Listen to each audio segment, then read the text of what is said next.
The ambulance has to pick me up. I'm sitting there in the middle of New York City. Everybody in my whole life was like, you need to stop moving.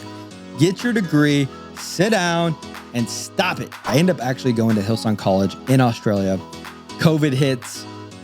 Everything gets shut down. I'm not a doctor. This is all allegedly, so don't get mad at me. But it's just crazy to see how New York and Australia came together that ultimately led me to Janine and getting married. She was like, just do it. You're still young. Like, why not?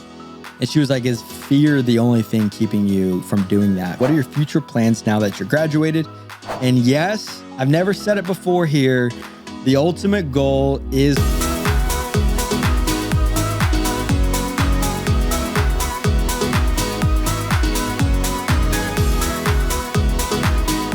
what is up? Happy and healthy. Today is a very, very, very sad day. It's a somber day. It's a day of mourning for the first time in Happy and Healthy podcast history. We mourn the host of this podcast. She is out of the country. She's abandoned me. She's left me to fend for myself. And it's a sad day because I will never be able to fill the shoes of my wife, my lovely, beautiful wife, Janine Amapola Ward. These are shoes I can't fill. So, over the course of this next hour or so, I pray that you guys would give me grace and have patience with me because only one person can fill the void of this couch, and it's not me. It's only Janine.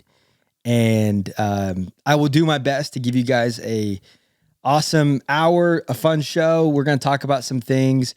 Before I get into what I want to talk about today, and I'm going to be doing a Q&A, answering some questions, talking about what the heck I do for my career, what my future goals are, kind of my testimony, things I've been through. And then I'm going to answer some fun questions, conspiracy theories I believe in, and the current state of our world. And I'm just going to get into it. This might be a 2-hour pod. I don't know.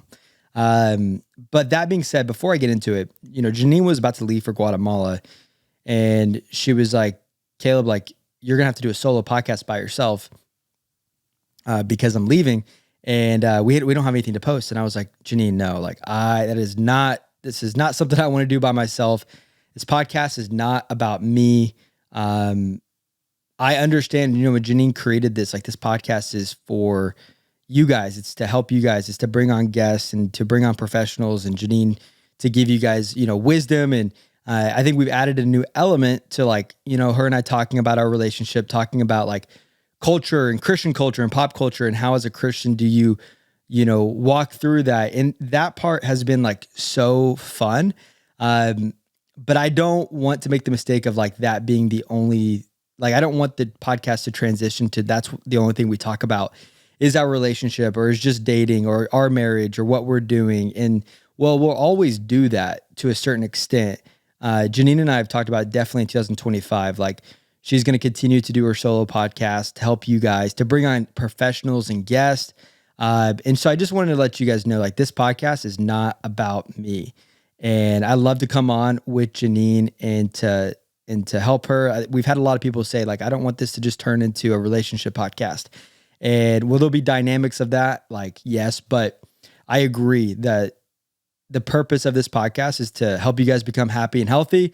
And yeah, I just wanted to say that because in no way, shape, or form, because this is really out of my comfort zone to like answer questions on my life and talk about things that I'm going through. Like, it kind of feels, I don't know, feels like egotistical is not the right word, but it's just like, why would anyone care? And I think we definitely get a lot of people asking a lot of different things within my life and things that I'm more private about, just because I've never shared my personal life details online. And when you do that, it opens up a realm of just like, questions and people's opinions. And so I've kept a lot of things private since we've gotten married. And so I think that's caused a lot of confusion, people wondering. And so I'm just going to give some backstory a little more on my life and what I've been through and what I'm currently doing. And I think I'm ready to finally share some of the goals that I have coming up, goals that I haven't wanted to talk about because, it's embarrassing when you have a goal and then it doesn't come true and then you have to explain why. But to be honest with you, that's just life. And before I was married to Janine, before everything was online, I would have shared, what I was doing to, anyone in my life. But because everything's kind of more online now, I almost kind of pulled back where I was like, I don't want anyone to know anything because I don't want to have that pressure. But I've realized that that's just real life. And if I fail, cool. Like I failed. That's awesome. And if people have their opinions about that, that's okay. And so that's the intro. Now let's get into it. I'm going to answer some questions and let's have some fun, guys. Let's laugh. Also, if you don't have a coffee, go get a coffee. And if you're listening and not watching, I just think you should watch because it's just more fun. So y'all grab a coffee with me and let's go. Okay. The first question is kind of broad and I don't know that I can get into all the weeds because I just think it might get a little boring after a while. But the first question is, we need a full life story from you, Kaleb, and your testimony. Okay. I think what we'll do is I want to set up kind of like where I grew up, what kind of led me to Dallas, what I do now, and all the things. And I'm going to try to do that quickly. I might be missing some pieces of the story, but I grew up in a small town called Cashin, Oklahoma. If we got any Cashin people, let me know. I still love that small town. I lived there till I was 17. I grew up on 73 acres.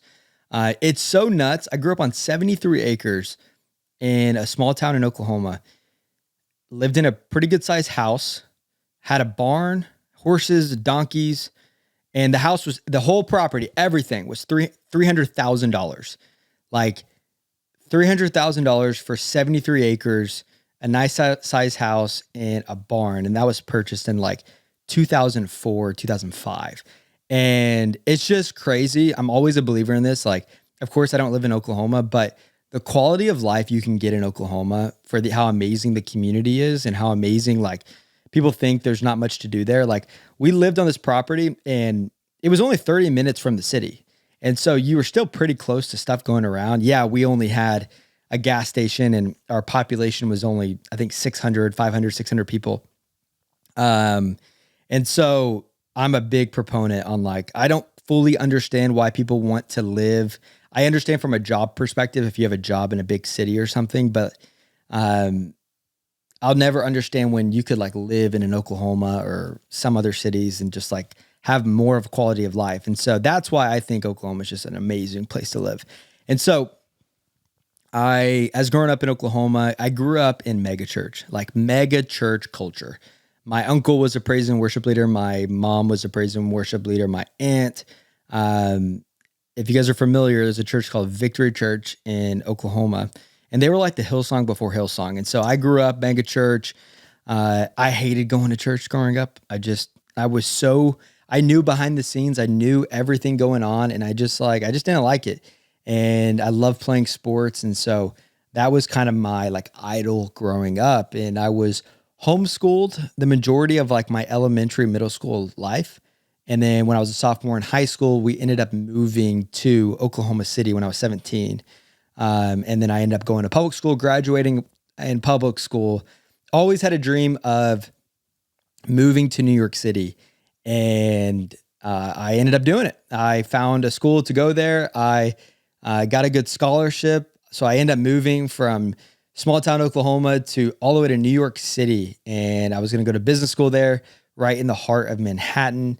Got a scholarship that I just like couldn't believe that I got. And I was like, this could be amazing. And it ended up just changing my life forever. When you grow up in a bubble of Christianity, you never really know why you believe what you believe. You never really understand the relationship aspect. You get the works, you get like, okay, don't have sex before your marriage. Don't do these things. And you kind of understand why, but I don't think you're ever required to like really, you're not ever tested to understand why you believe what you believe, because it's just how you grew up. It's the way things are. Everybody around you is quote unquote Christian. Whether they act upon it or not is another question. And so moving to New York made me have to really understand, why do I believe what I believe in? Because all my friends weren't Christian, most of them, different religions. There were not very many people who believed the same way, who grew up the same way. And my first memory of New York and where all of this like hit me was I remember first or second day of school, went to lunch with some friends, and there was probably 15 people. And we're sitting around, and there's a bunch of crew talk happening. Everyone's talking about, these crazy stories of how many people they've hooked up with and all these things. And it got turned to me. And this girl asked me, Caleb, how many have you gotten with? And I kind of hesitated, and I was like, well, I'm waiting for marriage. I'm a virgin. One girl literally had her drink in her, like, it was like a movie. This was straight out of a movie. She's like drinking and then just spits it out. And starts laughing, and everyone's laughing because everyone literally think I'm lying. And they're like, no, come on, seriously, Caleb. And I was like, no, like genuinely, like, I believe I should wait for marriage. Like, I'm a Christian, and it's the way I grew up. It's what I believe in. And they're like, oh, cool. And what's funny though, over the course of a few months when I lived there, all those people ended up coming to church with me eventually. And it was so cool over the course of the time. What started out as an quote unquote an embarrassing thing, people started to get curious, and they started coming around more and asking me like, why do you do this? Why do I feel like you have less anxiety than everybody else? Why do I feel like you're more, just like you just like seem you have this like spirituality to yourself that like I'm interested in. I was there in New York City for a few months. I was like, man, I'm going to live here forever. This is the city of dreams. Like, I love it here. I was on fire for God, on fire for like what I was doing in school and outside of school and everything. I just was like, this is amazing. And one week it all came crashing down.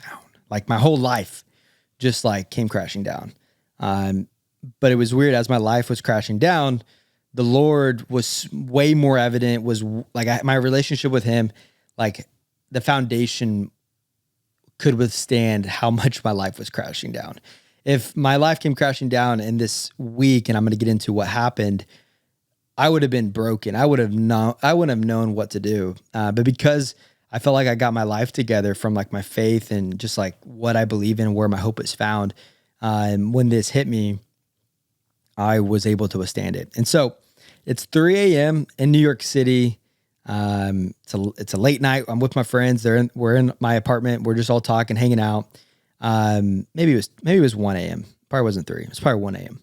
And I get a call from my mom at 1 a.m. And I'm like, why the heck is my mom calling me? And I get a call, and it's me, your dad, and me. Like got the whole spiel. And so ultimately my parents are divorcing. They're leaving each other. And my whole divorce is just not an option, like how I grew up. And so this was like the biggest shock to me. And I was distraught because like families are super close. I look up to my dad, look up to my mom. And so this just like, oh man, I cried all night, and I just couldn't believe it. And 3 days later, I'm skateboarding in the city, and I fall off, and I dislocate my patella. I dislocate my patella, and I blow out all my cartilage. The ambulance has to pick me up. I'm sitting there in the middle of New York City, laying on the ground, getting wheeled off on a stretcher. Yeah, so my parents are leaving each other, and my knee is broken. I'm in the middle of the city. I can't walk. I'm crutching to school. I remember vividly. It's a blizzard snow, and it was like, this feels like straight out of a movie. I have my crutches. I have my backpack on. I'm weeping, crying because it's snowing. I'm slipping every second. Every movement, my knee is like jolting. And because I still hadn't got knee surgery yet, that was getting scheduled back in Oklahoma. So I'm still in New York City and trying to go to school. And I needed to wait till Christmas break. And then that's when I was going to do the surgeries. And I remember walking down the street, and a New York City person bumped me in the shoulder and fell and lost control of my crutches. And I'm just like, now I'm really weeping, and I'm in so much pain. It's 20, 30 degrees outside. I ended up going through that for a few weeks in New York City until I realized I just can't do this anymore. And so I decided to move back to Oklahoma. I had a couple knee surgeries, and that's what led me back to Oklahoma. I'm not going to get into the weeds. I would like to talk about this later, but I end up actually going to Hillsong College in Australia. COVID hits, everything gets shut down, like have to move back to Oklahoma. So now I'm back in Oklahoma and I'm like, what the heck? Every time I try to do anything, like my whole life just gets turned upside down. At this point, I'm 21 years old. So this was 5 years ago. It's crazy. That was 5 years ago. And so now I'm back in Oklahoma and literally everybody in my whole life was like, you need to stop moving. Like you need to stop going places, like get your degree, sit down and stop it. Like go be mature, go get a job or go, I was always working in this time period. Before I moved to Australia, I got a job working in sales and I saved up all my money to buy my visa, to pay my tuition. So no one was helping me. My dad, every now and then my parents would give me a little cash and stuff, but like this was all me. I was working, I paid for it myself. And so when I got back home, everyone's like, you need to go to college now. And I'm like, why? I'm only 21. Like I still got things I want to figure out. I still want to see the world, or I still want to keep traveling. Like I don't want to live in Oklahoma. Everyone kind of thought I was just like running from stuff. Everyone thought I was kind of weird or just not able to be mature. And I just didn't listen. I just was like, you guys can go play beer pong in college. Like I'm going to keep traveling. I'm going to keep figuring out what I want to do with my life.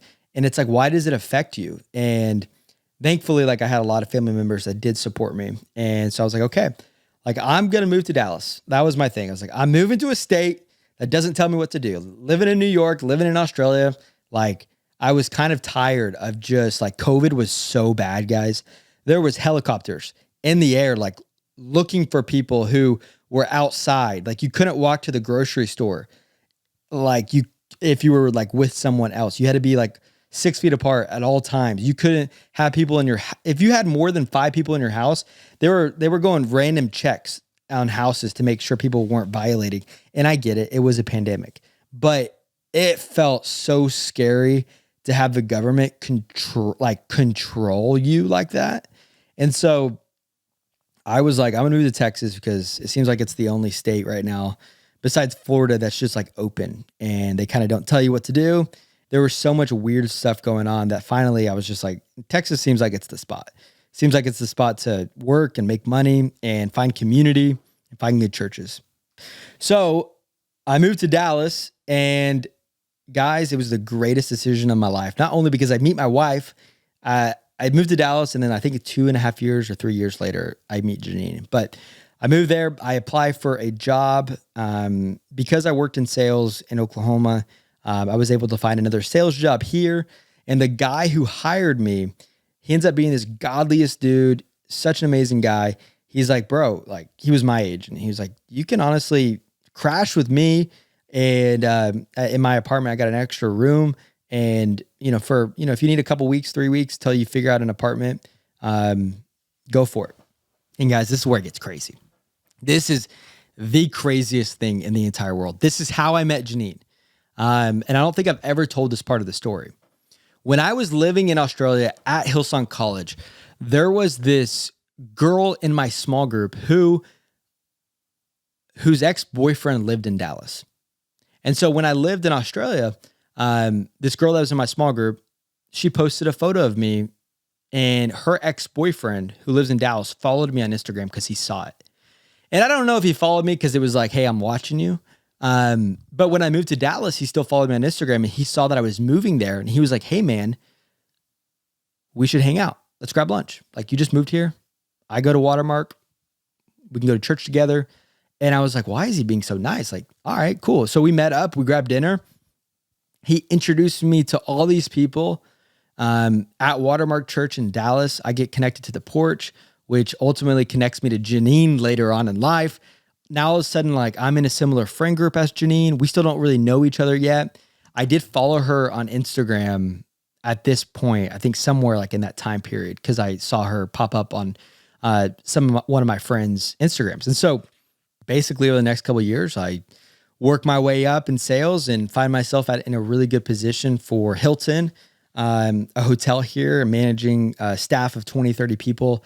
And I thought that is ultimately like I was going to work my way up in corporate. And you guys can go watch the rest of that story because that leads into like how I met Janine and everything. That's like still on one of the first podcasts we ever did. So if you want to hear that story, you can go back and watch that. I won't go into the weeds of now how I met Janine, but that's ultimately like what led me to Dallas. And I'm 26 now. I moved here when I was 22. So I've been here 4 years and it's just crazy to see. Now I'm married. I have a kid on the way. Like it's so freaking crazy. But real quick, like, isn't it nuts that a girl that was in my small group in Australia ultimately led me to my wife in Dallas because her ex-boyfriend lives in Dallas. He introduced me to my friends whose friends introduced me to Janine. It's just so nuts. But if you really want to trace it back, when I lived in New York, one of my good buddies who lives in California, his friend, follow me, let me just preface the story better. So when I lived in New York City, I had this buddy, Royce. Royce moves to California. I go out to California to visit Royce. Royce and I are hanging out around some of his friends. I meet this girl named Allie. Allie and I become kind of friends, and I follow Allie on Instagram. Allie, ultimately, while I'm living in Dallas, she posts a photo of Janine. I follow Janine on Instagram because of my friend and Allie, because Allie's friends with Janine in California. Well, this is when Janine lived in California. And so now I'm in Dallas and I'm with all these friends who are friends with Janine. And then I see Janine's Instagram pop up. And so it's just crazy to see how New York and Australia came together that ultimately led me to Janine and getting married. And so if that's not God, I don't really know what is. And it's just funny, like looking back and all those people who were like, don't do it. Don't travel. Like stop traveling. Stop doing when you're following what you feel like God is calling you to do, like you just got to keep trusting him. You can't let people try to throw you off. And I understand if you're being stupid, but like, this is my issue with college is you take an 18-year-old and you say, go to college, go get your degree and go figure out what you want to do with your life. And you're like, why can't I travel? Why can't I see the world? Why can't I go get a job and just grind it out? I can go back to school later, but why do I need to make that decision when I'm 18 years old? And on top of that, like, why would I want to go get $150,000 in debt? This December, as we celebrate the season of giving, I've been reflecting on something that's easy for us to take for granted, and that is having access to God's word. Think about it. There are so many people that have access to Amazon, their own bookstores, but what if you didn't have that privilege? What if you didn't have access to a delivery service? And that's where an amazing organization comes in called Crew. Crew is working with so many countries, reaching people with the gospel and helping share the message of Jesus. But here's one challenge. We don't have enough Bibles to give them.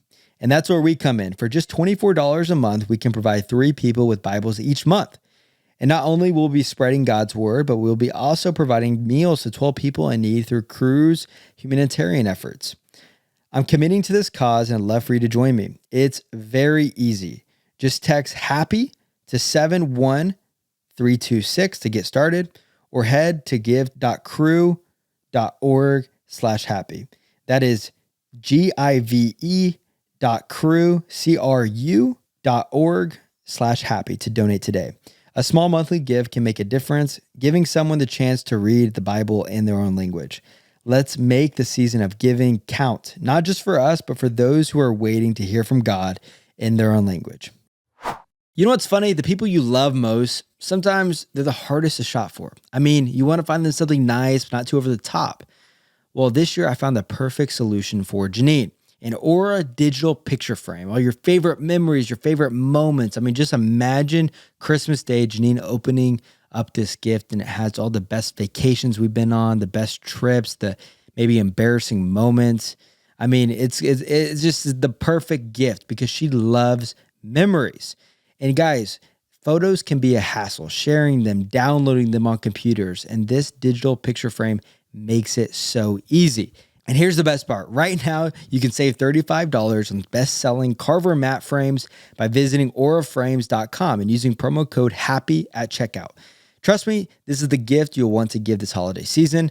That's AURA frames.com, promo code HAPPY. Only for you, our awesome listeners. Don't miss out. Get yours in time for the holidays. Believe me, you'll be the one getting all the best gifts ever compliments this year. And now back to the show. Okay, so I think that kind of paints a picture for what brought me to Dallas, how I ultimately kind of got led to Janine. And so now I'm going to answer a question that honestly, I don't love talking about because again, I said in the beginning, it just puts on more pressure. And I think people have more questions and then it just gets like people have their assumptions and everything. But I think it's something that I'm definitely ready to talk about, and I'm okay with saying something and my mind changes or something happens that I ultimately don't do what I say that I'm going to do or whatever. And so I'm just not going to put the pressure on myself, but it's definitely something that I would like to talk about because it is real. And yeah, so this question is, what are your future plans now that you're graduated? What do you do for a career? What are you looking for a job?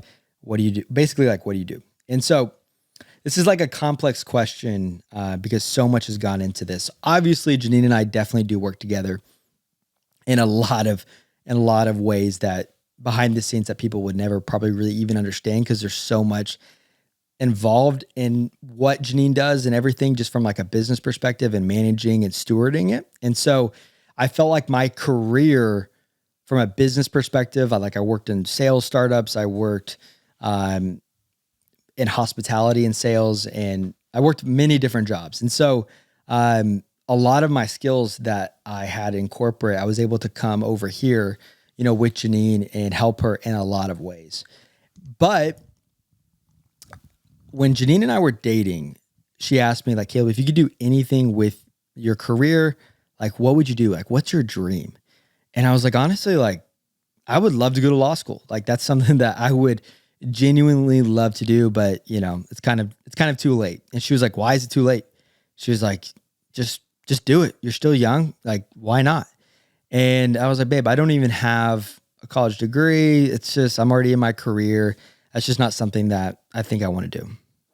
And she was like, is fear the only thing keeping you, from doing that? Feel failure, fear of getting behind. And I was like, yeah. I was like, I'm not going to quit my job and then not make any money and go to school for that long to catch back up and to be in debt. And she was just like, okay, well, I would just think about it. And man, after that, I couldn't shake it. And so I ultimately found a consultant who works and helps people in their careers graduate early in a couple years. And so I basically found this guy, I hired him. I was like, hey, help me get my college degree. He set me up a plan.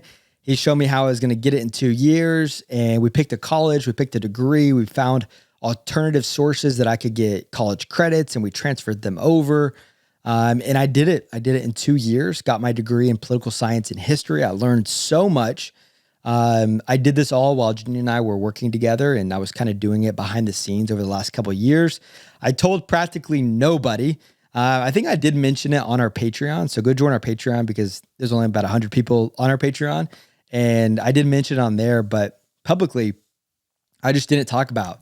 And it was really hard because most people were like, do you do anything? Da, da, da, da. And it's like, it was so hard when I was in the thick of like finals or studying, just like, people's opinions on that. And even like from friends, people, friends that who didn't really know what I was doing either.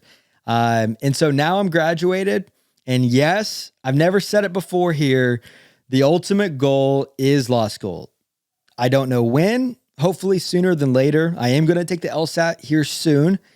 I don't know if I'm going to be going next year or if I'm going to be going the year after. Obviously we're having our baby in May. But now the ultimate goal is law school. And it's so crazy. I can't, like, I'm literally like smiling just because like I just can't believe all the hard work. And 2 years ago, having no credits to now having a degree, a bachelor's in political science and history. And yeah, so now I have a tutor. I study every single day. Obviously, Janine and I do a lot of our stuff together. And then, yeah, so I'll take the LSAT in about a month. And that will kind of give me a good parameter of like kind of the schools I can go to. And that kind of will lead into probably where Janine and I will live based on the school that I go to. And this is crazy to talk about just because now that I talk about it, obviously that opens up a whole new realm of just like pressure. But my hands are open. If God somehow just shuts the door and I don't get a good enough score to go to the school that I want, or something changes, then great. Like I'll figure it out. But ultimately, I just believe that God is going to show me the way. But this can speak to anybody. I went back to school later in my life. I didn't go to school when everyone went to school. I went to online school differently than most people get the college experience. I spent probably $10,000 for my whole college degree. You know, you don't need to spend hundreds of thousands of dollars for your little certificate. And so my ultimately, like, my advice to you is don't give in to peer pressure. Do what God's calling you to do. You don't need to do what everyone else is doing. And it's so cool. It's like, now I don't have like any debt and I got my bachelor's. And so now, yeah, the ultimate goal is law school. And I know that now the next question is what are you going to do with the degree? What are you going to do with law school? Do you want to get in this or do you want to do this? And it's like, in the beginning, when I went back to school, everyone's asking, are you going to law school? Like my friends and stuff, like, and I'm like, no, like I'm focusing on graduating, and then we'll start thinking about the LSAT. And when we get to the LSAT, we'll start thinking about which law school. When we get to law school, let's focus on finishing law school and doing things to the best of my ability. And then we'll start thinking about some other things. But yes, I definitely have some dreams and some ideas of stuff that I want to do. But ultimately, like, my mind can change when I'm in school. So right now I'm focused on the LSAT. It's really hard. If you guys ever are curious, go online and look up the LSAT and do some practice questions, because it's not easy. It's my brain is stretched so wide.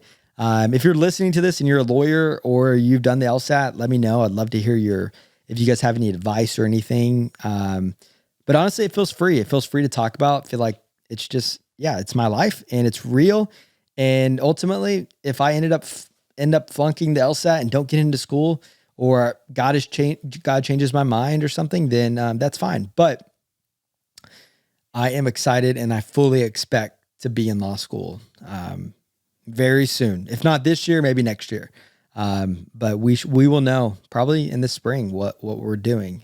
This next question kind of leads into what we were talking about earlier. Talk about your career and how you navigate it while being married to an influencer.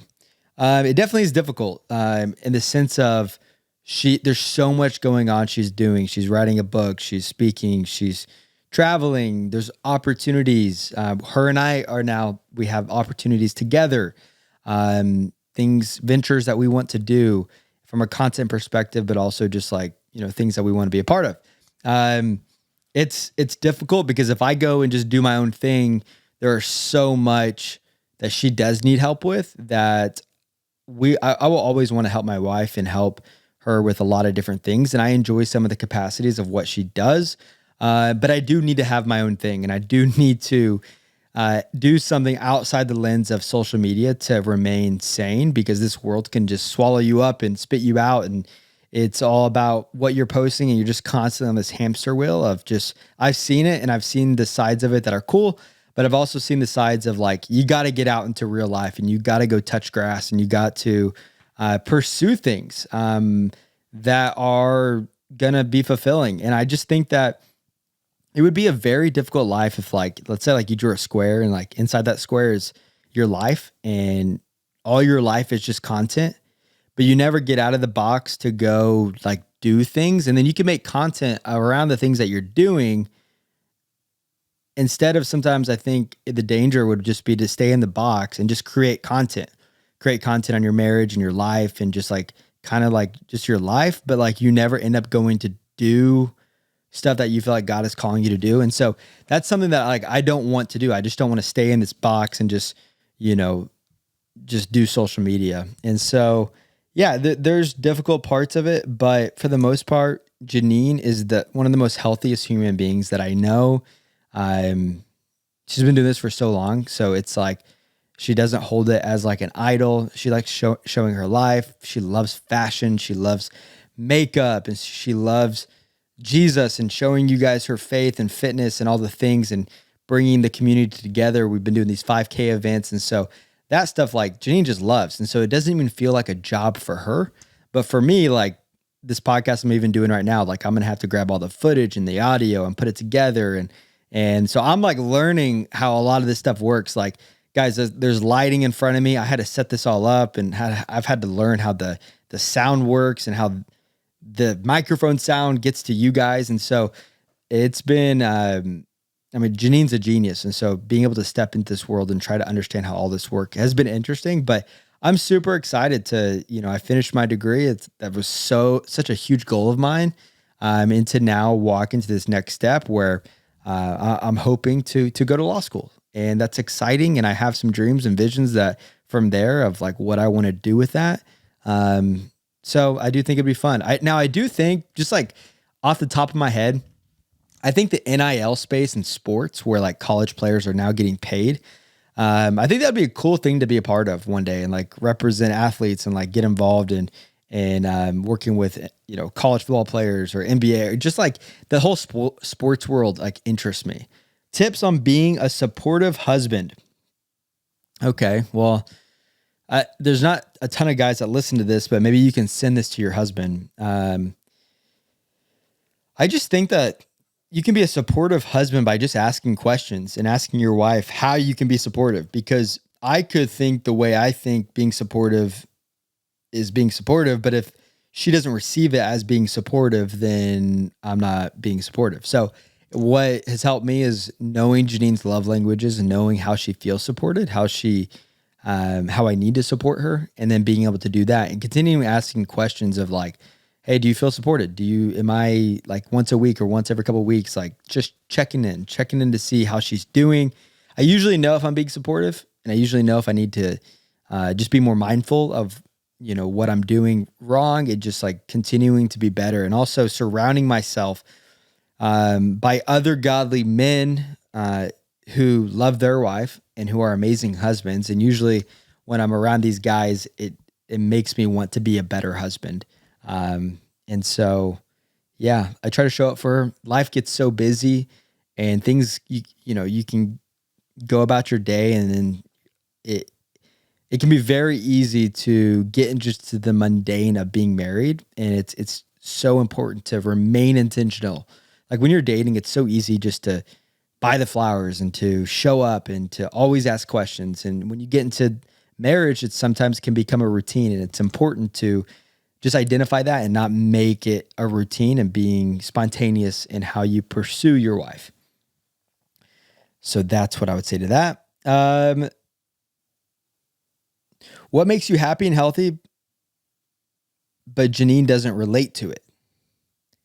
That's an interesting question.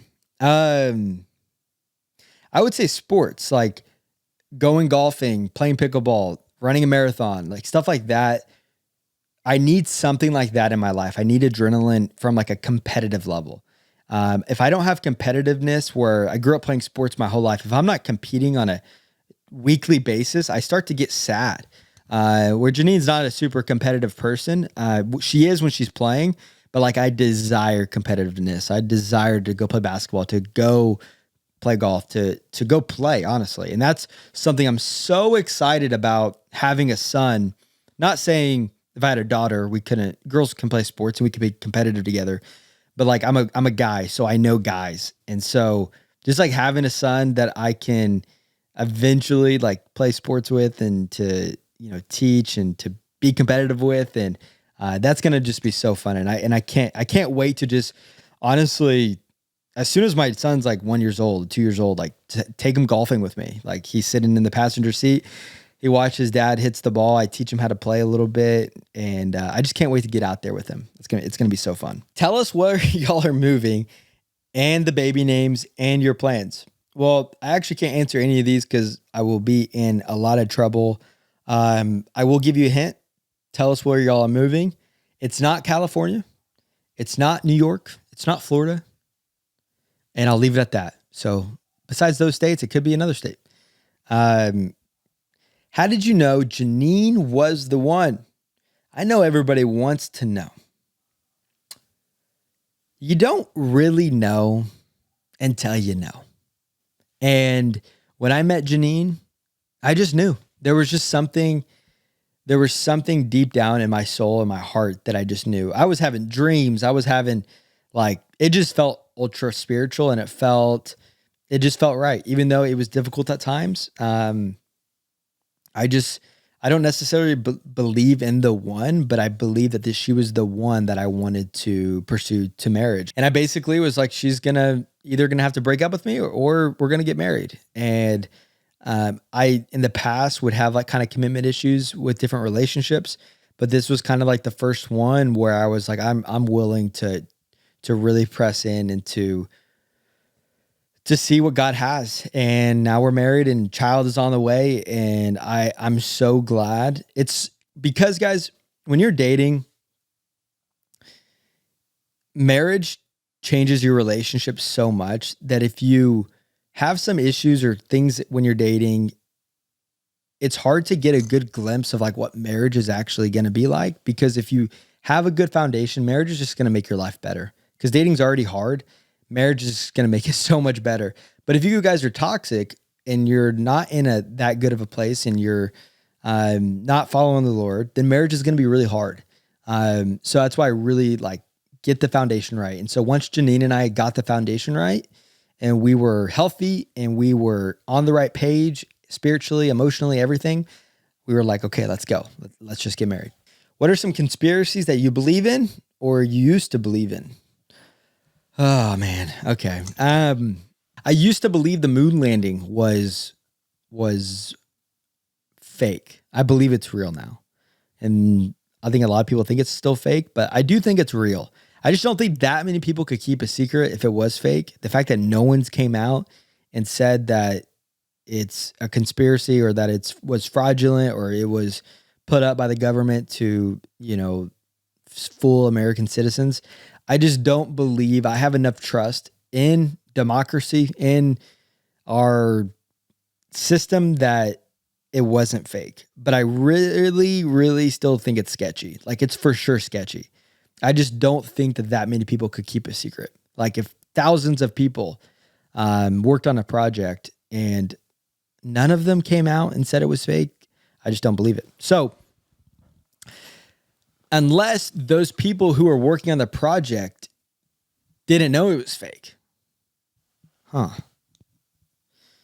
That could explain it. Maybe like the people working on the project didn't know it was fake, and then like maybe like 5 or 10 people knew they ultimately weren't going to go to it. So maybe that's a possibility. But some conspiracies that I believe in. Man, guys, sometimes the pharmaceutical stuff, I'll be honest, it does sketch me out a bit. Because if you look at like foods in Europe and over different countries, there's like ingredients that are banned. And it seems like America has the most lax like criteria of what is allowed into our foods, and the pesticides that we use, and the chemicals, like processed artificial ingredients. Like, guys, I'm literally a victim of artificial like ingredients. When I was like 18, 19 to 21, 22 years old, like my stomach was ruined. And the minute I stopped eating too much artificial stuff, like I still do occasionally, but when I really changed my diet, it was like overnight. My mood got better. My mind got better. My anxiety got better. My gut got better. And so sometimes I'm thinking like the ingredients in our foods is making us sick. And then we have to use the pharmaceutical industry and the medicines to help our chronic illness, to help our pain, to help our stomach, to help all these things. So it's like we get sick from the foods we're eating, and then we're having to take the medicine. I don't know. I'm not a doctor. This is all allegedly, so don't get mad at me. But I do think it's crazy. I think it's crazy that we can come up with vaccines, and the vaccine manufacturers and the companies are never held liable. Like, there's new laws in place where you can't sue a vaccine company. If you took a vaccine, a flu vaccine or whatever, you could not. Now, don't hold me on this. I'm just reciting things I've been told. So I'm sorry. If we got fact checkers here, let me know. I believe they made it a law where vaccine companies are not held liable because they're trying to help citizens. And so if they make a vaccine that kills a bunch of people, I think you sign your life away when you take that vaccine. And so I don't know, guys. That's a heated one. And that gets into a conversation. Like, we're about to have a baby. And I want to say this, I'm not anti-vax. Like, I'm not an anti-vax guy. I've actually made some anti-vax people mad at me because I'm like, I got some vaccines growing up. I was okay. I think I was okay. But the more that I do research, the more I just don't know that it's black and white. I don't know that just getting 30 vaccines to a child is the greatest thing ever. Like, I don't know. So we're going to trust our doctor, ultimately do what our doctor thinks and believes and says. We have an amazing doctor, but that is something that I want to do more research on and figure out. And so I have no idea who to believe. I have no idea who to trust. There's so much different information out there. And that's what's hard. It's like you watch certain news and then one news group is like, don't take vaccines. The next news group is like, we want vaccines in our water. Like, we love vaccines. And you're like, man, I just don't know. I don't know who to trust. Like, I don't want vaccines in my water. And then, of course I'm using hyperbole. I don't really believe, they want vaccines in their water, but both sides are on just such opposite extremes that I just kind of, it's tough. And so I think that's something that I want to pray about. And yeah, I think it's one of the scariest parts of being a parent and becoming a dad is you're responsible for this child. And you're like, man, I don't want to hurt my child. I don't want to make any decisions that's going to hurt the health of my child. So maybe you guys can drop some resources for me to help me and Janine figure this out. Okay, now we're going to answer some questions about just like guy stuff. And I'm actually going to phone a friend and call one of my buddies and just we're going to get some advice because I'm married now. I'm a little biased. And so let's go ahead and let's phone a friend. I'm going to call my buddy Coleman, who is single. Hit him up, Coleman Smart, single. And we're going to ask him some questions. You're on the podcast, Coleman. I'm on the podcast. I need to ask you some questions. They want to know some guy questions, and I think I'm kind of biased because I'm married now. And so I thought, what better way to answer these questions by phoning a friend? The first question is, what would you say about a guy who is so interested but suddenly stops? Why do you guys do that? I don't know. I'd say they get in their head or they get in their head about something small, maybe, and then are kind of just scared of commitment. Because, whenever you go on the first date, after the first date, you either go on another date or, you call it off. And so I think when, someone seems so interested at first, that commitment part is kind of scary. And so because, they're required to keep going on dates rather than, have more time to think about it, I feel like at that point, they're like, okay, this girl really likes me. I caught her. I hooked her. Now I can just chill and, ghost her, and then she'll be there when I come back. But that's toxic, right? You agree? Yeah, it's toxic. And ghosting should not be a thing.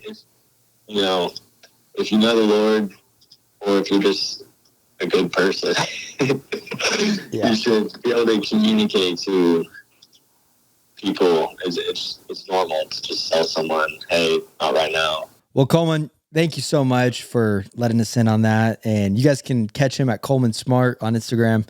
His DMs are wide open. Well, we love you, brother. We'll talk soon.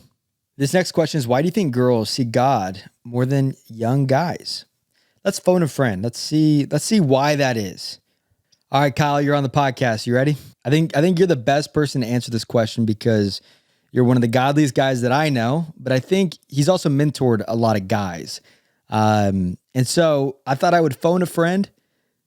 So this is Kyle Waldrop for everyone who wants to know, and he is single. You can hit him up. Okay, this question is, why do you think girls seek God more than many young guys? I may be wrong, but I think this is an issue. Yeah, I think young guys are trained from an early age to be achievers, and they get into this mindset of hey, I'm going to go a great school, or I'm going to go be successful. I'm going to go start a life for myself. And like, there's this independence factor in them that just leads them to seeking the things of the world, which that could be money, that could be fame, that could be status, that could be, educational resume that's really long. Like, it can be a lot of things, but I think there's just a little bit lack of maturity of understanding the things of eternity, where girls have this like, hey, I want to maybe settle down a little bit faster, and I want to, ultimately become a mom and like raise kids, and like, so their mindset is more geared towards the things of eternity, the things that matter, the things that the Lord says that mattered, where guys are, kind of out trying to make this big name for themselves, and kind of missing the right things. Man, that's good. And do you think that guys are trying to do this so ultimately they can find the girl that they want instead of just following God and trusting that the right girl will come along? Yeah. I mean, I think a lot of guys often find the girl that, they think they want, but not potentially the girl that God wants them to have. And so, but again, that's all about like that same chase. Like they find a girl, out at a bar. They find a girl doing, the things that they're doing. It's kind of on their schedule, on their timeline, just in their normal flow, rather than kind of earnestly seeking the Lord to have the Lord's eyes for what he values. Kyle, that was really, really good. Kyle also lives here in Dallas, good buddy of mine. Okay. Next question. What do girls need to look for in a true God-honoring man? I think girls need to look for someone who is devoted to the things that God would call holy. And I think as I look at God's word, that means time with God's people, time with the Lord, time in God's word, and stewarding resources and talents and treasure in a way that honors the Lord. All men are going to be driven to go be providers, and that's a great thing. I'm driven to be a provider. That is not a fault of man. That's in our DNA. But it really comes down to how do you really steward your time, talent, and treasure. And I think Psalm 101 is one of my favorite places to look at it. Kind of how does a man walk with integrity? It's David's 8 verses or so around just walking in integrity, walking as the Lord would have him walk, in a way that honors the Lord as best as possible. And so I think that Psalm's a great definition for a man to be walking in right biblical counsel, following God's teaching. And I think that's also attractive to a woman who's probably looking for someone who's walking in that same way. What do you think is the biggest quality that girls or guys are looking for in a girl? Say someone that is going to be a very quick defender of them. Like, guys want a girl who's going to be a promoter of them. That's going to have their back. That's going to be in the fire with them. That's not going to be running away or scared. Guys seek girls that they're kind of unafraid. They're unafraid about their faith. They're unafraid about what the Lord's called them to do, whether it's to be a mom or to go into the workplace or do something else. And the attractiveness of a girl who's following the Lord's plan and following the Holy Spirit really lends itself to those things because, women are gifted with incredible gifts and talents and resources to go steward just like guys are. And guys want a girl who is in the fight with them, a girl that's going to be honoring to them, that's going to have their back, but also be that really safe place where they can have vulnerable conversations and be fully known. Man, that's good, brother. Well, I'm getting dinner with you tonight, so we'll talk more about this tonight, but I appreciate you coming on the pod. All right, guys, let's talk about cooking for the holidays, because I don't know about y'all. When it comes to kitchen gear, Janine and I usually just grab whatever's most easiest or convenient. But after learning that most nonstick pans and appliances have harmful, toxic ingredients like PFAS in it, I knew we had to make a change. That's why we're starting to use Our Place. And guys, it's going to make the best Christmas gift this year because Janine loves the way it looks. It's so aesthetically pleasing, and it also doesn't have any PFAS in it. So I can't wait on Christmas morning for Janine to see her gift. So if you're looking for that perfect gift for you or your wife or your mom or anyone who loves to cook, Our Place is where it's at. And with their 100-day trial, free shipping and returns, there's no risk. Head to FromOurPlace.com and use code HEALTHY at checkout to get 10% off site-wide. That's FromOurPlace.com, healthy. Trust me, you'll be thankful you did. Guys, as the holiday season kicks in, Janine's pregnant, all the festive meals are on their way, celebrations coming up, and we've never been more focused on staying healthy and happy. Or also happy and healthy, no pun intended. With our growing family, it's more important than ever that we take care of ourselves, especially since Janine's pregnancy has made us more mindful of the nutrients that she's getting. We've been paying closer attention onto every single supplement we're taking. And that's why I'm so excited to talk about our newest sponsor, and that is called Fatty 15. It's all about C15, the first new essential fatty acid discovered in over 90 years. And trust me, it's a game changer. Studies have shown that C15 is 3 times more effective than omega-3s and plays a crucial role in long-term health. There's been many studies showing that C15 helps decelerate aging. It helps your metabolism, liver, and your heart health. It's something that we can't afford to ignore. That's why Fatty 15 has been a game changer for us. It's a vegan supplement designed to restore your C15 levels and to help keep your cells strong and vibrant. It's a pure C15 powder, no fillers, no preservatives. And it comes in an eco-friendly reusable jar and capsules delivered right to your door.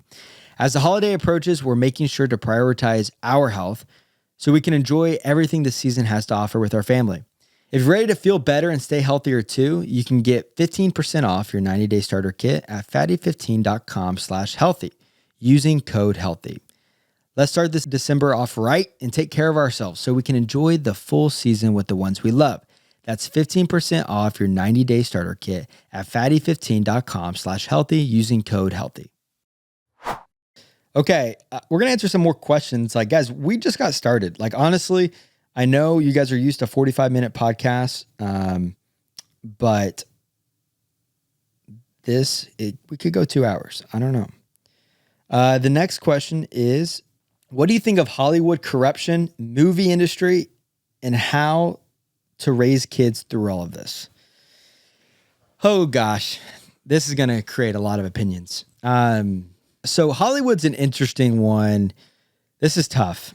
Because I notice sometimes like Disney, or sometimes we're quick as Christians to like want to cancel like certain things that have proponents of that are inappropriate or whatever. But I do think it is an issue. I think it's interesting of how much pop culture and just Disney and movies and artists are so quick to like either make fun of Christianity or to have demonic little messages hidden throughout like movies or shows or music. And I just think it's funny. Like, could they do that if they were making fun of another religion? Like, I don't think so. So I just don't know why it's acceptable that movies and shows and artists make fun of Christians. It's like, I don't know, but I think that just goes back to the word, like, you will be persecuted for your faith. You will be made fun of. Like, that's something that it literally says in the Bible. And so as raising kids, a future son into this world, I just think that you can set parameters for your kids, but the older they get, they're going to have to start making their own decisions. And so your parents can't keep you from watching Harry Potter your whole life. So all you can do is teach the values. And yes, you need to set up like my family didn't let me watch certain things growing up. But you know, you get around it. You go to a friend's house, or kids know how the internet works. And so the best thing that you can do is teach them and hope that they'll make the best decisions. But I also think it's important not to be weird. Sometimes I think as Christians, and we can sometimes go a little too far where something's not demonic. So I don't know what the right, again, this goes back to like the vaccine conversation. There's so many different things people are saying. And so I know Christians that are okay with watching that. I know some Christians who aren't. And so I think you got to really listen to your convictions, but also do what's right. Okay, the next question is, what are the negative aspects of showing your relationship online and Janine being an influencer? That's a good question, because there are a lot of positives, and honestly, love my marriage, love my life, but there are definitely some negatives. I think with anything like content wise, having to make sure that your relationship doesn't become about looking everything through the lens of content is a decision Janine and I have made to protect our marriage. Because I think a lot of couples will, everything they do of like, will that be good content, or should we do this because that'll be good content? And it's like your life becomes a storyline on social media when it was never made, you were never made to do that. And so I think that can be a really negative part and a trap you can easily fall into, because you feel like you kind of like owe people something, and it's just not healthy and normal for any human being to wake up and their first thought is, what do I owe? Like, I owe people something. I owe them my morning routine or what I'm doing right now. And so you kind of like always feel like you have to be on. For me, to be honest with you, I rarely post on my account. I post on like our conjoined account, things I think are funny. And we do like making content, but I think like we have to make sure like, okay, we put our phones down and we don't have to post everything. We don't have to share everything. It's okay if we go a few days without posting, and it can't be an idol, and we need to be okay with it all going away tomorrow. And hold our hands loosely with it. And I think that's the healthiest approach, because if you don't, we've seen so many couples where their relationship looks so good online. And then something happens and you're like, oh, was that all fake? And so, you know, for instance, it's kind of funny. I was watching a vlog that Janine and I did. And in the vlog, I rolled my eyes in the vlog. I'll be honest with you. Janine and I were not in an argument, but I just rolled my eyes. I don't know why I was annoyed, but I just rolled my eyes. And someone commented on it and was like, yikes, I can't believe he rolled his eyes. And it's funny because it's like in real life, if you're dating someone or you're married, that is a normal thing to do, to roll your eyes occasionally or to be upset with your significant other. But for some reason, like if it gets caught online, or you see someone doing it online, and it's like you have a picture of this couple like as if they're perfect, and then you see an ounce of imperfection, it's so quick to just go, oh, the relationship's fake. And when I saw myself roll my eyes, I was like, oh no, oh crap. But I was like, wait a sec, that's just real life. Like it's so normal. And so I think couples can sometimes be so perfect online that they don't genuinely, and I'm not talking about anyone that I know. All the couples that I know have an amazing marriage, have amazing kids. And so don't read into this, but like couples that I've heard of, I think what happens is they've maintained a perfect image online that they don't really respect themselves because they know it's fake. And so it can never really truly be fulfilling what they do because they know it's fake. And they're putting on a show, and they're puppets essentially. And so that's like a real thing. Janine and I have gone like, hey, like her and I, we don't podcast. If we're in a disagreement or like we're like not in a good place or something, like we're not going to do a podcast because we're not going to fake it. And if we're not in a good place to talk about something, like we're not going to talk about it. We're not going to make like our marriage issues or stuff that we're going through. Like a lot of couples will make content around that. And it's okay if they do. I think there's just a lot of negative components of that, which is why like the podcast is so fun with Janine, because we can, you know, we don't need to talk about our relationship the whole time. We could talk about like politics and conspiracies, things we think of, things we think that are going on in life. It doesn't always have to be about our issues or our relationship. And I think sometimes an audience can get too overly attached to people, and then eventually they turn on you or whatever. And so that's my thoughts on that. Advice for men before getting married and how to treat women. If you don't know how to treat women, you shouldn't be getting married. That's number one. Like if you're having to look up how to treat women online, I think you should maybe take a couple of years to figure maybe some of that stuff out, because you should know how to treat women. I think growing up, I had two sisters, so I knew from a very early age what not to say, what to say, how to handle just a woman, how to be around them, how to be respectful, what to do, what not to do. And so I feel like I had like kind of a leg up on a lot of guys just growing up around girls. Girls were very strong in my family, that the strongest personalities in my family are women. So meeting Janine wasn't a crazy, like as powerful and as strong as she was, and as, girl boss as she was, like it didn't really scare me because that's what I grew up around. And so, but ultimately, like treating a woman as if, man, like I just think about how much Jesus loves his creation. I just think it's so important as guys to lead well, to love well. And that when you're dating and you're going on dates and you have a girlfriend and you're leading into engagement, just like being a man who shows up, who's intentional, who asks questions, who leads, who's quick to learn. When she challenges you, you listen. You don't get prideful. You're not strong with your words. You don't raise a fist. You're slow to speak. You're slow to anger. You don't throw things. You don't have tantrums. Like those things are important as men, like the tantrums, the jealousy, whatever it is. Like as a man, you just got to know your strengths and weaknesses, and those weaknesses, I would write them down and figure out what they are. And then, try to work on them. But ultimately you're not going to be able to be a good husband. Maybe in the beginning, maybe you'll be a good boyfriend in the beginning when the feels are all there, but long-term, you will not be a good man or husband if you do not have strong men around you, godly men around you, who are helping, leading you, who are asking questions, who are checking in. Like Janine's gone this week.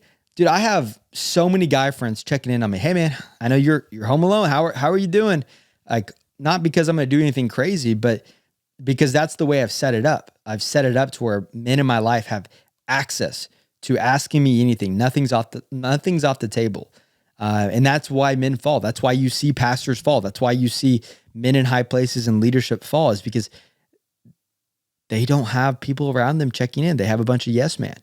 And you're not, every man can fall eventually. Even men who have guys around them, they fall. And so you can't think for a sec that you're just above that. And so you have to be really on guard. The enemy wants to destroy men. He wants to destroy women. And if he can destroy men, if he can destroy women, we'll destroy each other. We'll hurt each other. So we got to know his tactics. We got to know what the enemy's up to. What's a hot take that women do in dating that makes you mad? I think women make fun of men too much. I think girls will go on a date with a guy, and I've seen this happen so many times. Girls will go on a date with a guy, and then they will trash that guy to their friend group.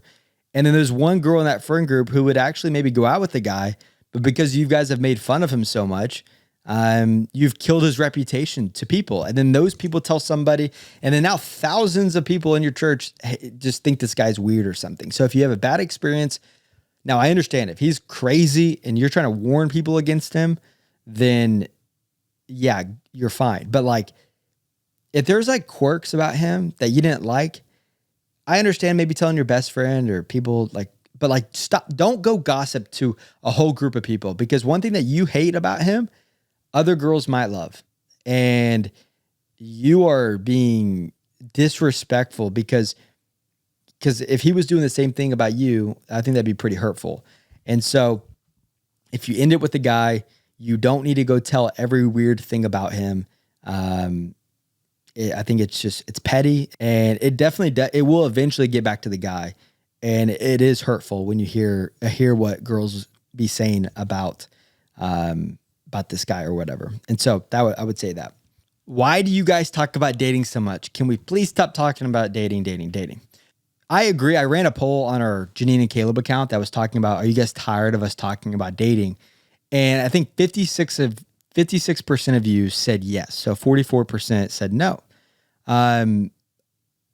However, 99% of the questions we get are dating questions. And so if you're a person that is tired of dating questions or dating podcasts, maybe ask some more questions that have nothing to do with dating, because the people who are asking the questions primarily are the people who are single and have questions on dating. And so if you're married or if you are engaged and single and dating, like podcasts don't relate to you anymore, maybe just ask more questions on things that you have questions about. Because when we go through our questions and we're asking you guys, most of it is like single or dating type of questions. And so it's kind of hard when, those are the main other questions that you're getting and you want to be able to answer them. And but I get it. It's sometimes in the podcast world, especially in Christian podcasts, it's like an easy thing to talk about because a lot of people want to know. But I do agree that it can be definitely overdone. Last question is, what was your experience at Hillsong College? Okay. I think this is a good one to end it on because I think I can talk about this for a while. My experience at Hillsong College was good and it was really bad. It was both. The good part was the people. There were some amazing, amazing, amazing people that I met that I'm still friends with to this day. Like, I can't think of anyone that I didn't like from a student perspective at the school. Like, mostly everyone were pretty amazing. Now, the issue is, I think, the leadership culture. There was a hierarchy of, like, depending on who you were, but depending on your talent, depending on your skills, everyone, all the students you were kind of divided in your own like subsections. And granted, I was only there a semester, and so I don't want to, kill it too much, but there was an obvious toxic culture of just spiritual gifts. And it seems like on the scale of things, it prioritized talent over character. And a lot of people who were talented, but maybe didn't have the character, tend to have got probably, I would say, they were pushed up in a different way than just people who had really good character. And I think that's why you see a lot of the issues. Yeah. So I think there were definitely some theological issues that I had while I was there, and it really wasn't the church's fault. A lot of times people who were leaders kind of spoke on behalf of the church. And even though the church didn't represent what was being said or what was being taught, I had a lot of issues with just how things were ran. And I think growing up in megachurch, like, I kind of saw through the crap that I grew up seeing. And so it was really, really difficult for me because I left Hillsong before everything exploded. And I saw a lot of stuff that I was like, okay, that's a little weird. So I felt like my discernment was telling me, you need to go. And it was a hard decision. I was supposed to be there for 3 years, and then COVID hit. And so a lot of my friends and we left, and it's sad now. I feel like a lot of people who I went to school with, a lot of people aren't even Christian anymore. It affected a ton of people. I think a lot of people were emotionally manipulated. I saw a lot, and there are a lot of people that I know who have been hurt. And it just goes to show you can't put your faith in a church. You can't put your faith in men. Your faith has to be put in Jesus. And yes, people are sinners. But a lot of these institutions, these colleges, these big evangelical movements have evolved into, I think, a little bit of a hype culture, toxic movement. There are some amazing parts of it, so I don't want to kill the whole thing. But I think it just exploded into this huge thing. And so, one part of the college that I thought was interesting is a church starts a college, which is great, but hundreds, maybe thousands of kids come over to go to this college. And then you spend a good portion of your time, not even in class and in college, but a good percentage of it is serving. And, you had to have a certain amount of hours where you were like volunteering. And it just felt like as a student, I thought there was going to be more curriculum, more like school-based stuff. And it felt like when I was there, it mostly was about just building the church and making the church bigger. So it felt like you were honestly kind of an employee who had Bible classes as well. I hope that makes sense. If you went to Hillsong College, or people who, like, I know a lot of people had an amazing experience, and And so I want to be fair because, hey, I paid money to go there. No one forced me to go out there. I learned a lot. A lot of this stuff, like I signed up for. So I can't hate on it too much.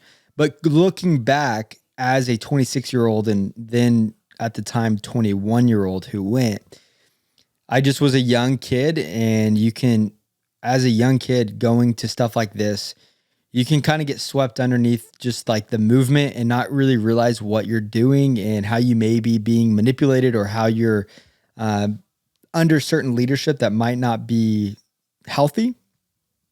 And so, so when I got back home from Hillsong, everything hit the fan. I just was like, dang, like this sucks. Cause growing up in church, it's like, it feels like every pastor I've ever had. I mean, besides pastor so an amazing pastor here in Dallas, his Pastor Earl and Ornika, they're freaking awesome.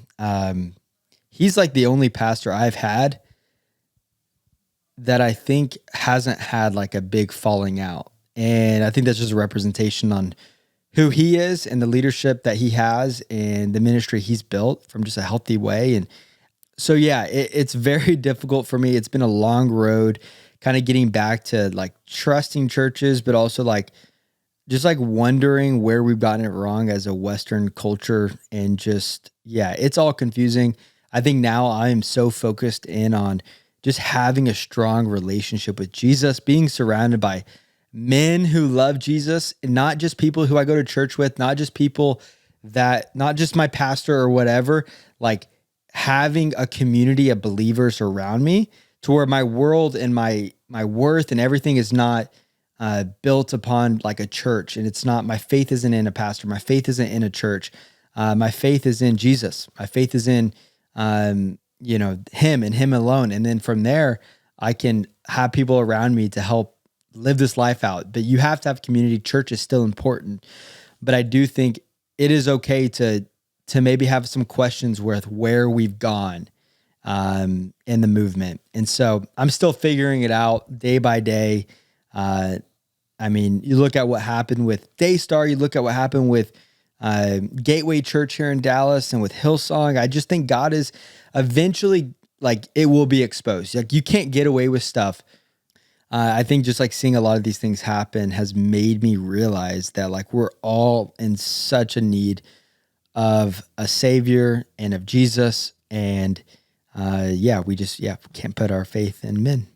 But I hope that was good, guys. I hope you guys enjoyed that. I think word vomited a ton, and I maybe overshared, but guess what? That's okay. And I've come to the decision that it doesn't matter.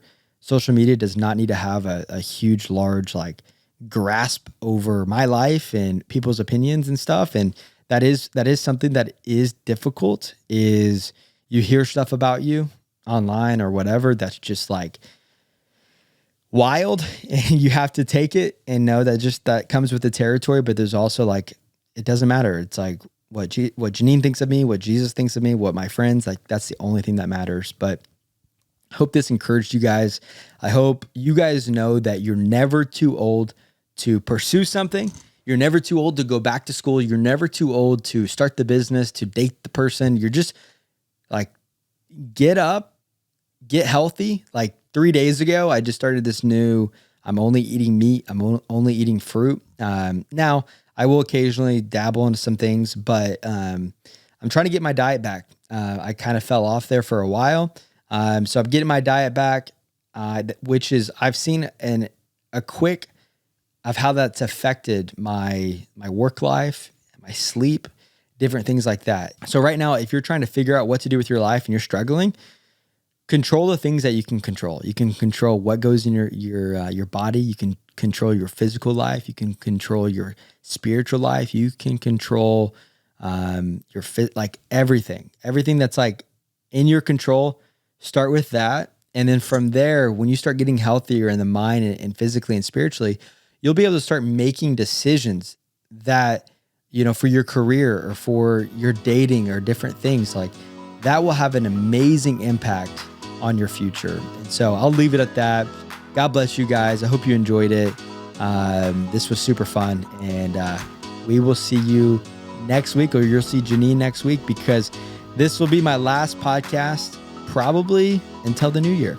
I think this is it for me. I got to go study. I got to go get to work. So I'll see you next year, and stay happy and healthy. See you guys.